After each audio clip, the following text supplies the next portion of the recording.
I had a long and amazing weekend. On that note, I'm going to say welcome to my channel. Ding ding ding ding.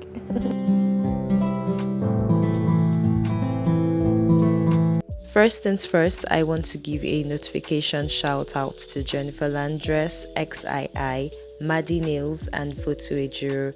Thank you guys for being the first 4 people to comment on my last video, and I love you guys so much. Alright, so let's get into the details of today's video. Why do I sound like I'm in a hurry? I have no idea. So in today's video, I would be responding to a request made by one of my subscribers on how to build an apex using acrylics. So thank you so much, Shilia K, for your request. You guys, please keep the requests coming in. I really do appreciate it. Alright, so back to doing the nails. Now, first thing I want to say is this. When I'm working on a nail long to medium to long, extra long, I always like to work using 3 beads. And while the essence of using the 3 beads is just so that I can get like an even structure across broad.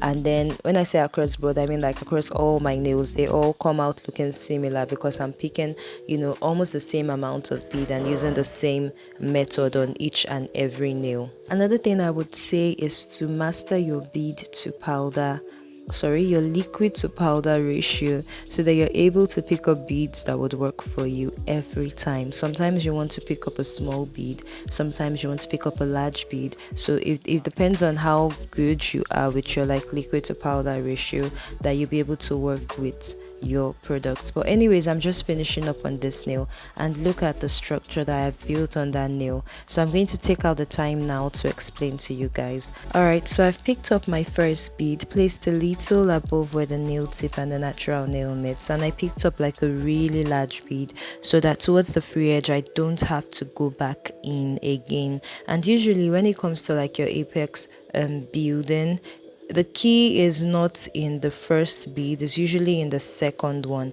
hence the 3 bead method that I normally do. So first bead laid, the second bead I place a little above where the last bead stops, and I gently flush not so much of the product. I just want to, exactly like what I said before, you just want to flush, like just lightly brush the product or feather the product into the rest of the nail without actually like taken so much of the product. So my next bead is my last bead, the cuticle bead, which is usually the smallest, and I just place a little very close to the cuticle, push into the cuticle, and then just fade into the rest of the nail. Now, just like I said, the key is not in the first bead, it's usually in the second bead, which helps to create or sort of which helps you start to build your apex. And then another thing you want to take note of is to not brush all the product off, but to be able to gently just brush the tip, or just be able to gently just pat the product. I think that's a much better word. And just like that, you guys, in 3 beads I've done this nail. So I'm finishing up on the thumb now, my second bead, and you can see that I'm ensuring that the bulk of the product stays right where I want my apex to be. And the next thing I do is to just gently start to fade the rest of the product into the free edge. And I'm not like trying to fade the bulk of the product. Like I said, this video is just sped up like twice or 3 times, so I'm actually really gently just patting or brushing the product. Alright, so because I'm working on the thumb, I need to add a little extra product towards the free edge, just so that it's not very flat. So I add just a little bit, and then after that I will finish the cuticle area. So on towards the cuticle area, I'm going to make use of a medium bead. I wouldn't say small, I'd say medium. All right, so and then what I do is I just place it right towards where, not a little away from the cuticle area, and then I slightly push into the cuticle area, and then I flood, or I just flush the rest of the product into the rest of the nail. And just like that, in 3 beads your apex is built, the rest of your nail has structure and all of that, and basically you just have a really nice and neat application. So I'll show you guys the difference between when the nail has, an apex and when it doesn't. See my pinky over there? completely flat. I'll turn it to the side. Do you see that the pinky doesn't even raise? And if you build the nail to come out looking flat like this, what happens is it's susceptible to breaking. All right, so I went back in to feel the pinky, and then I filed off camera for you guys, and we're just going to very quickly run through like a quick design, because I did this video specifically to explain how I build like an apex. So I didn't actually have any design in mind. But anyways, I'm going in with my very favorite gel polish, and thank God I'm in my salon doing this video now so I can see what it's called. Okay, it's called Show Us Your Tips. Yeah, this is like my favorite glitter sheer polish. I don't know, I just love this particular one. So I applied one coat on all the nails, and then I cured in the lamp, and I'm coming back to come and do a very simple deep cut French design, and that's just going to be it. Oh, how could I even have forgotten? I actually do some stone placements as well, but just on one finger. But anyways, you guys, you can sit back now and just enjoy the rest of the tutorial.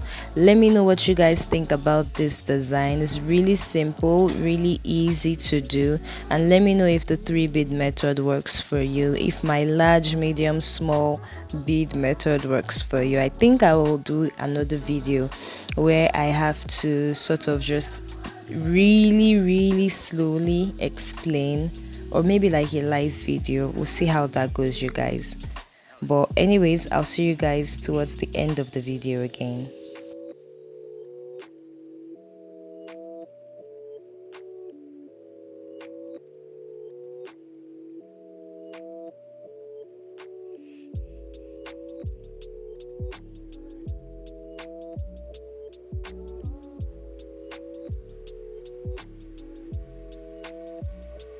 So then, why?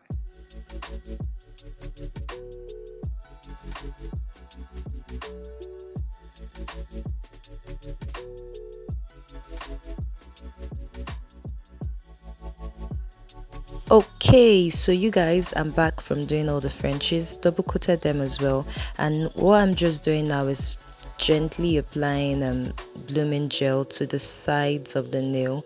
And what I want to do is just make some I wouldn't even know, just some straight outlines.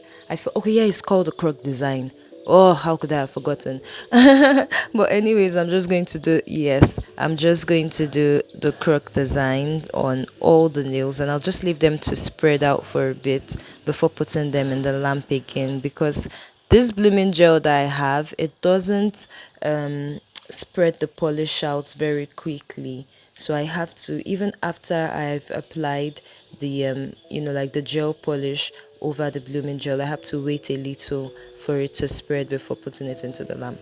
So all the crocs done, and then we're going to go straight into stone placement. Mind you, I've cured in the lamp, and I'm using my one and only that I have, Viname rhinestone glue, and I'm really getting used to like using rhinestone glue, you guys. I mean, this is me that was using nail glue like a month or two ago. I'm really getting the hang of the rhinestone glue, and I think what would make my rhinestone glue experience really amazing is when I have one of those UV flash lamps, like a really good one.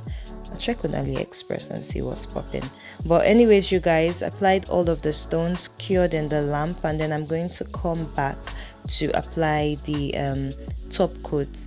And I top coat all my stones apart from the big heart charm, because I sort of want to reuse it again.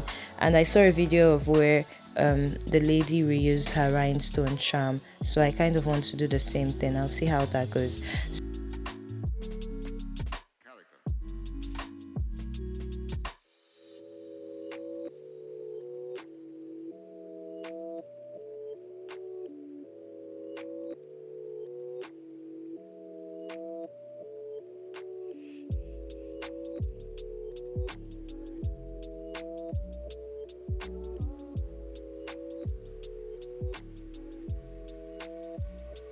So then, why? So this is it, you guys. I hope this video was really helpful. Let me know in the comment section below, and I'll see you in my next one. Bye bye.